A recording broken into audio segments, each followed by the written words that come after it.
el deporte en estos momentos de la mano del Mundial de Clubes, Chiche Mayorga. Así es, terminó la primera fecha para todo el Mundial de Clubes. De hecho, hoy arranca la segunda fecha, podríamos decir, la segunda tanda de los partidos de la fase de grupo. De hecho, ahora en este momento se está jugando el Palmeiras frente al Al-Ahly. Está empatando 0-0 finalizando el primer tiempo. Pero a las 4 va a jugar el equipo de Messi, Inter de Miami, frente al Porto. A las 7 va a jugar el City del Sanders frente a Atlético Madrid. Y a las 10 de la noche un partidazo para mí, porque va a estar jugando el Paris Saint-Germain frente al Botafogo de Brasil. Para mí eso es un partido para ver. 10 de la noche, planazo. Encima si mañana tienes feriado, no laburás.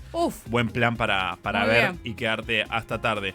Bueno, el tema que terminó la primera fecha de este Mundial de Clubes. Y había algo dando vuelta antes de que comience todo este mundial, ¿no? Todavía sigue existiendo un poco que el papel, sobre el papel que iban a tener los equipos sudamericanos, ¿no? En este mundial. Se hablaba de que los equipos brasileños eran los que iban a tener un papel destacable o rescatable, podríamos decir, pero olvidémonos del resto, olvidémonos de Boca o River, porque iban a pasar vergüenza prácticamente en este mundial por las diferencias justamente, ¿no? Que había. Diferencias presupuestarias, diferencias en cuanto a difusión, diferencias en cuanto a nombres, podríamos decir. Bueno, todo se traduce en lo económico igual, ¿no? Sí, económico y ahí lo histórico, sí. Es verdad lo que decís, porque lo económico parece ser o lo presupuestario o porque tal jugador o tal equipo sale en la tapa del último juego de fútbol de la Play.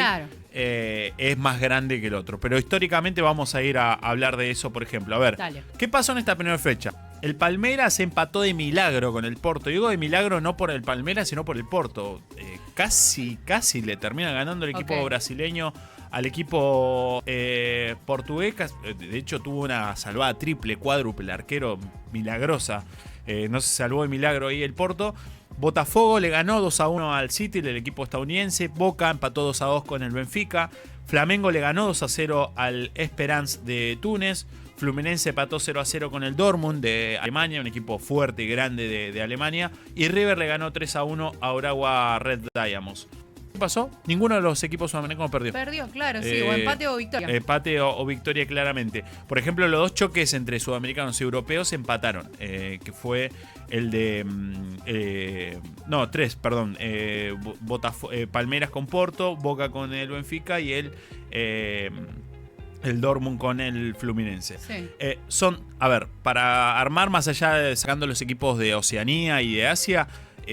son 2 equipos europeos contra 6 sudamericanos. Ya hay una diferencia grande en nombres. Si sumás a lo de la CONCACAF, que son los equipos de Norteamérica y Centroamérica, son 11. Igual siguen siendo 12 europeos contra 11 del continente americano. A ver, ¿por qué entonces esta paridad? ¿Por qué ningún equipo europeo pudo vencer a un sudamericano ante la diferencia económica, diferencia de nombres supuestamente, diferencia de estatus, ¿no? Podríamos desmarcar, ¿no?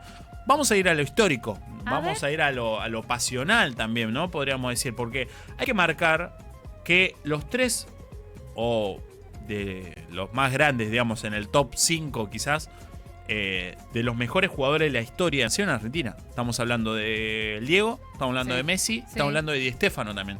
Di Stéfano, que nació acá, jugó para España, pero nació acá en Argentina, jugó en River, en Huracán, por ejemplo.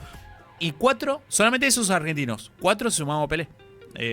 Estamos hablando de el fútbol sudamericano en términos históricos, un territorio que ha nacido el buen fútbol, le ha dado de comer a la historia del fútbol por mucho tiempo y que sigue dándole de comer. Después de Mbappé en el Real Madrid, Vinicius, jugador de Brasil, nada más y nada menos, para que se den una idea de los nombres, ¿no? Y dónde grande, nace. ¿no? Sí. A todo esto nos hace pensar también que somos, o por lo menos lo que pasó y por qué este papel, ¿no? que viene para los equipos que cumplen los equipos sudamericanos.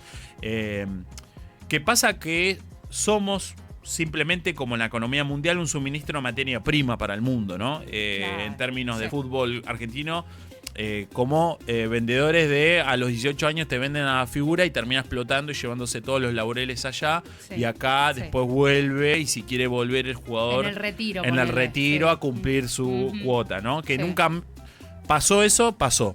Pasa siempre, no pasa No. siempre. Y muchas veces los jugadores, los grandes jugadores, se llevan la historia acá, marcan la historia, marcan un paso importante acá. Son más reconocidos acá que en Europa. Sí, De hecho, sí, tuvieron quizás su paso más importante en Argentina o en los países donde nacieron que aquí. Bueno, y aparte en términos hablando del fútbol argentino, es industria, es la formación de estos jugadores en los clubes de barrio, sobre Sí, sí, todo, total. en los clubes, sobre todo después de donde empiezan a nacer. Y eso parece que pesa más que las enormes diferencias de presupuesto, ¿no? Entre los equipos, ¿no? Que de hecho, seguramente quien pudo ver alguno de los partidos a lo Sí. largo de lo que va sucediendo en el Mundial de Clubes, para quienes no estamos tan empapados, no sabemos los nombres de todos, ¡ey, ese es nuestro! Ese es nuestro, Sí. que son los jugadores de nuestra selección. Sí, de hecho básicamente. el Chelsea ganó Ujú. con un gol de Enzo Fernández, Claro, que es argentino, claro. nada más y Ujú. nada menos. Bueno, hay un mito también de Sí. que donde hay un equipo campeón europeo hay un jugador Hay un argentino argentino. o un brazuca. brazuca, sí, Ujú. exactamente. Bueno, en la cancha se ven los pingos, dice la frase, ¿no? Sí. Y eso se demostró que no solamente en la intensidad y en la propuesta de juego, porque, por ejemplo, River jugó con un equipo japonés, pero Boca con el Benfica le jugó de igual a igual. Porque está ganando 2-0. Después, por cuestiones del fútbol, por eso es un deporte tan desigual y que te sorprende constantemente, llama mucho la atención, pero en la propuesta de juego, sino en las costumbres y en las mañas del fútbol sudamericano que también aportan a la vista. Te pueden gustar o no, pero es parte de la cultura del fútbol que se vive acá en Sudamérica. Las playas con Boca, lo que Sí. hablábamos el otro día. Exactamente, ¿no? Pero en la cancha, sobre todo, la imagen del topetazo de Ayrton Costa contra Di María, revoleándolo al diablo, y hasta Merentiel, la queja de los jugadores del Benfica por la intensidad del juego de Boca en lo físico, ¿no? Que acá se vive de otra forma, digo, acá no te hacen fácil las cosas, acá no lo hemos mencionado, ¿no? Que el fútbol argentino puede estar pasando una etapa que no sea vistoso. Ahora, nunca va a negociar que sea fácil. Sí, sí. A grandes jugadores que han venido acá, caso Cavani, siguiendo el caso de Boca, le ha costado horrores adaptarse al fútbol argentino sobre todo. Más si nos vamos al fútbol de ascenso, ¿no? Cómo se reproduce aún más todas estas mañas o costumbres, ¿no? Y hablando de historia, vamos a los nombres. La verdad que cualquier equipo de Sudamérica que participa en este mundial le pasa el trapo a cualquiera europeo, ¿no? Después puede haber más disputa o no, pero la verdad que no veo mucha diferencia en la historia entre River e Inter. De hecho, podríamos decir que River puede tranquilamente ser superior históricamente Sí. al Inter. Flamengo es uno de los equipos uno de los clubes con más hinchas en el mundo que hay. Es el más grande de Brasil, nada más y nada menos. A ver, es mucho más que el Atlético de Madrid del Cholo Simeone. Y el PSG o el City y también el Benfica que está en su grupo no son nada en cuanto a historia con Boca. No son absolutamente nada en cuanto a lo histórico de Boca. Y bien que Boca, esto lo habló Marcelo Valeiras acá, bien que Boca lo demostró, no solamente en la playa, sino en la cancha, ¿no? Con su Sí, gente, que nos contó hace unos días Marcelo ahí Valeiras, que estuvo ayer en el partido del Real Madrid. Ah, mira. Lo de Boca no solo lo mostró en la cancha, sino en las tribunas, y bien representado el fútbol argentino en cuanto a la pasión, porque eso es otro condimento, ¿no? Que se suma, ¿no? Que sean recibidos con mi buen amigo, que se insulten a los rivales, que se le haga sentir el rigor. No nos dejó mal parados en el mundo, todo lo contrario, ¿no? A Boca le dedicaron una nota especial, la nota especial en el New York Times, nada más, uno de los medios ganadores de Pulitzer, Sí. representado, un medio que se llega a todas partes del Sí, mundo, sobre todo, estamos hablando de uno de los medios más importantes del mundo, le dedicó una nota especial, que una nota especial tiene una extensión más larga que cualquier nota, y encima estuvo dentro de las páginas principales nada más y nada menos. ¿Habló de fútbol? No. ¿Habló de qué hizo, si Merentiel va a jugar por Cavani? No. Habló solamente de la gente y lo que representa el fútbol argentino, nada más y nada menos, ¿no? Ahí en la nota habla de que Boca es una locura inexplicable, y en la nota lo titula La irresistible locura de Boca Juniors, dice. Ahí hace mención a lo que pasó en las playas de Miami, todo el quilombo que hicieron los hinchas de Boca ahí en las playas, con las bengalas, el humo, todo eso. que hay cosas que nos pueden explicar. Tomó el caso de un padre y un nene que fueron a jugar a la final de la Copa Libertadores. La típica historia que el padre vendió la moto y el nene vendió la Play para ir a la final, que no tenían plata para la entrada, pero fueron igualmente a alentar. Bueno, eso no le podían explicar. Quizás hasta nosotros, yo soy hincha de Boca, me cuesta entenderlo y explicarlo también, ¿no? Para que se den una idea de lo inexplicable que es toda la pasión. Sí, que eso, claro, exactamente, que eso se traslada en otros equipos, ¿no? Estoy agarrando el caso de Boca, que fue lo que más resonó, obviamente.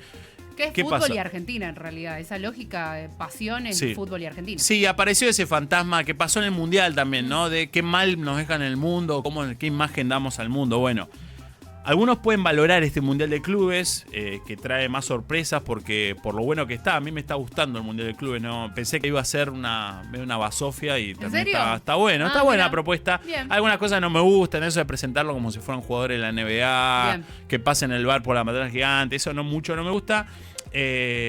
Otros lo ven como una gran jugada económica. De hecho, se plantea que el próximo Mundial de Clubes sea en Estados Unidos de vuelta. ¿Por qué? No hay por qué, ¿no? Pero bueno, hubo una imagen de los jugadores de la Juventus con Donald Trump y Donald Trump hablando de la situación de Israel y Irán. Bueno, ¿qué tiene que ver eso? No sé, pero habla un poco de también por qué está Mundial de Clubes en Estados Unidos, ¿no? De la lógica mercantil, obviamente, que juega en el fútbol, ¿no? Exactamente. El tema acá, que pensaban que el fútbol sudamericano iba a ir a pasear y a sacarse fotos ahí en la playa de Miami. Y los que están mirando y sacando fotos al fútbol sudamericano por la pasión que se vive es el mundo, ¿no? Así que me parece que eso para destacar en esta primera fecha del Mundial de Clubes. Y retomando a Marcelo, que traías el otro día para que charle con nosotros, las playas son una porquería, nos dicen, ¿no? Aguante las playas argentinas. Sí, y quizás ahora son más interesantes porque están los hinchas del fútbol sudamericano, ¿no? Eso, el Mundial de Clubes acá de la mano de Chiche Mayorga. Aumentó el alquiler. Eso es peor. Qué más lindo que vivir en contacto directo con la Pachamama y el Tata Inti. Fingiendo demencia.